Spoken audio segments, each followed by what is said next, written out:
Hello guys, welcome back. Sometimes something happens that completely surprises you, that like throws you completely off. Like when I was looking on my Twitter and just online for quickly, and I saw that the president of Nintendo, Iwata, had passed away. I looked into saying, is this real? Did he really pass away? Did he really, you know, is this real? I mean, some things make you do that in life. You go, this can't be real, because some things are just in order. We think it's always going to be a certain way, and then when that's disrupted, you're like, as much as you may have not liked some of the moves Iwata has made in recent years, you always knew he had the best intentions for what he did. I mean, to die at 55, I mean, that is surprisingly young for anybody. He was only the fourth head of Nintendo in their history.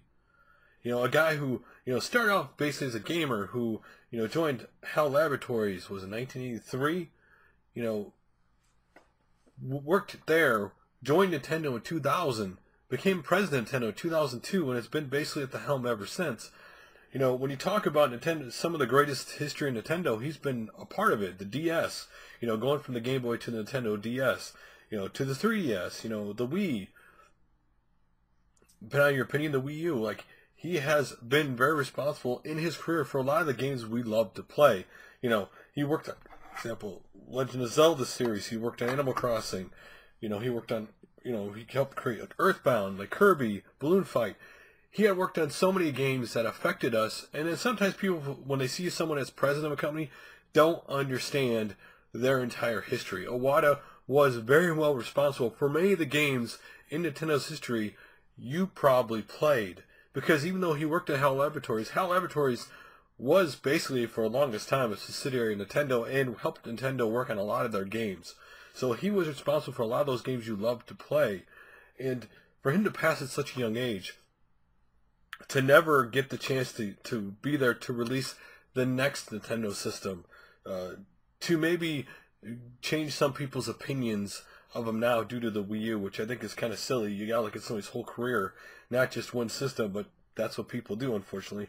He affected my gaming life a lot. When you look at so many different games he made, like just take Balloon Fight. I absolutely loved that game on the NES. I played that game for hours back when the Nintendo Entertainment System was out along, with many of the games that he helped along.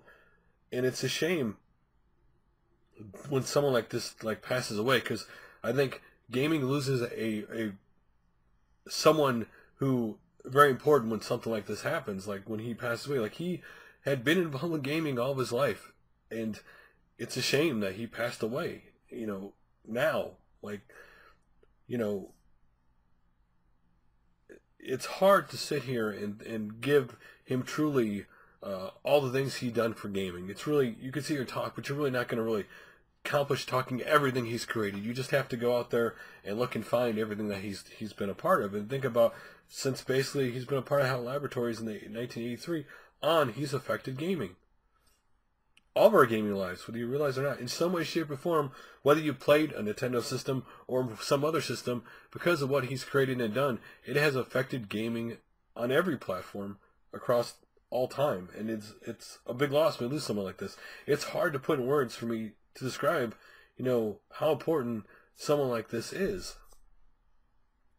And maybe you played an Animal Crossing game, or maybe you played Earthbound, or stuff like that. He's affected your gaming life, or even a Hal Laboratory game. He's clearly affected your life. Just being ahead of Nintendo since 2002. It's a big blow to gaming in general, and it's a shame that stuff like this happens. I always hate when someone goes out, when people think of them in their down note. Like, so many people think of him and the Wii U and everything, like, oh, he doesn't know what he's doing. It's a shame that he had passed away when Nintendo was at a high note. Now, don't get me wrong, he brought Nintendo back to profitability with Amiibos and stuff. He deserves praise for that. And his tenure as a whole in Nintendo has been successful. It's just a shame that he didn't go out on top, in a way. Again, depending on your perspective, I love the Wii U. So to me, I love the 3DS. I have both those systems. to me, he went out on top. Other people would probably argue different. Think of the DS, for example. Think of how that changed the handheld gaming. How many people weren't into it until the DS came around. Just the simple ability to close the lid and flip it back up whenever you want to and start on the game where you left off at. Or the Wii and the motion controls. No matter how you feel about it, no one had been able to get people who weren't gamers to play a game system like the Wii had done in a very long time. He'd accomplished a lot. And we should look back on his life, not look back on what happened now, and see that he was a gamer, he was a developer, and he was ahead of Nintendo. And we lost, a fellow person in the gaming community who just loved video games. And it's a shame. Not much more I can say about this, honestly. Love to hear you guys' comments below about Iwata, what games or anything he'd done while he was, charged of Nintendo, working at Hal Laboratories that affected your gaming life. This is a shame when something like this happens, and surprising, considering you always kind of saw him as the head of Nintendo and thought he'd be there for a very long time. But unfortunately, we're going to go into the upcoming year with the 5th and a new, unfortunately, president of Nintendo. And with that comes more changes. So anyway, love to hear your guys' opinions like always. Love to hear your guys' memories of Iwata and how he affected you. And I will make another video soon, guys. Later.